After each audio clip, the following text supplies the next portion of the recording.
రవీంద్రనాథ్ ఠాగూర్ గారు జనగణమన అనే దాన్ని రాశాడు. తను 1911 డిసెంబర్ 11న ఈ గీతం రాశాడు. మక్కికి మక్కి ఆ గీతం మొత్తం ఆమోదించబడ్డది.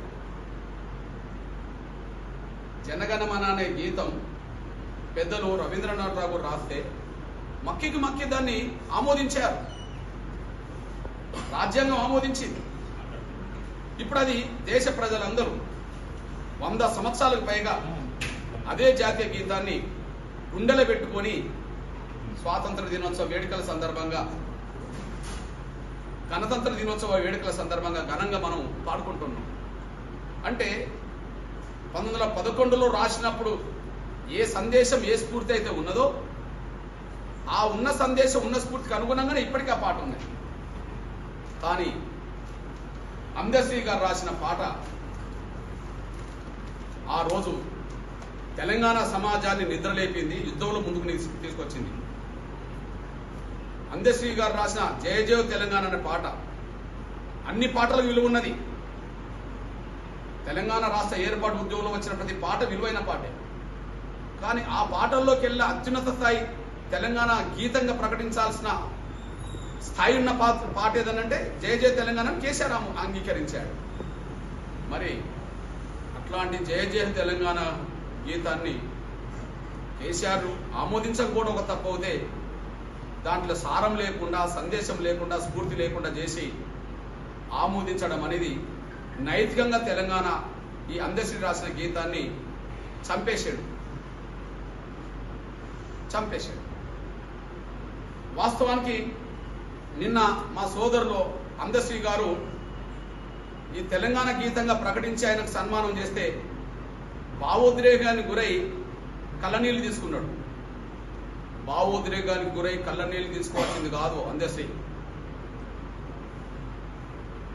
13 చరణాలతో కూడిన మీరు రాసిన గీతమే తెలంగాణలో ఉండబడే 3 కోటి తెలంగాణ ప్రజల్ని రాజకీయాలకు అతీతంగా, కులాలకు అతీతంగా, మతాలకు అతీతంగా ఒక తాటిని తీసుకొచ్చింది. అది తెలంగాణ గీతంగా గొప్పగా స్ఫూర్తి నింపే పాత్రగా మిగిలిపోయింది. కానీ ఆ పాటల్లో సారాంశం, సందేశం అన్ని తీసేస్తే నువ్వు బాధపడాల్సింది, కళ్ళనీళ్ళు తీసుకోవాల్సింది ఆ పాటను కేవలం 3 చరణాలతో గుర్తించినందుకు కాదు భావోద్రేకం గురయ్యాల్సింది. మిగిలిన 10 చరణాలు లేకుండా చేసినందుకు బాధపడాలి, కన్నీళ్ళు తీసుకోవాలి. బాధపడాలి, ఆయన కన్నీళ్ళు తీసుకోవాలి.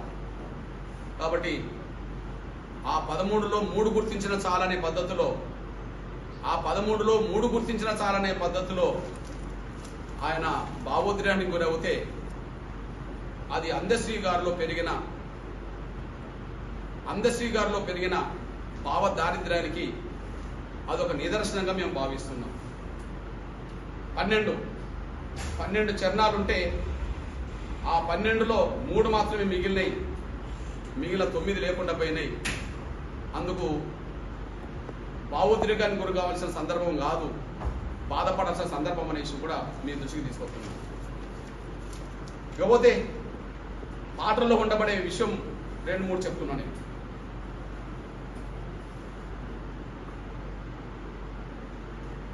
ముందు సీతక్క దీన్ని ఆమోదిస్తుందా? వేదిక మీద సీతక్క ఉన్నది అనుకుందాం. సీతక్క దీన్ని ఆమోదిస్తుందా? ఈ పాటను పొన్నం ప్రభాకర్ దీన్ని ఆమోదిస్తాడా? శ్రీధర్ బాబు దీన్ని ఆమోదిస్తాడా? నా బలహీన వర్గాల ఎస్సీ, ఎస్టీ, బీసీ, మైనారిటీ వర్గాల ప్రజలు దీన్ని ఆమోదిస్తారా? ఆమోదించారు.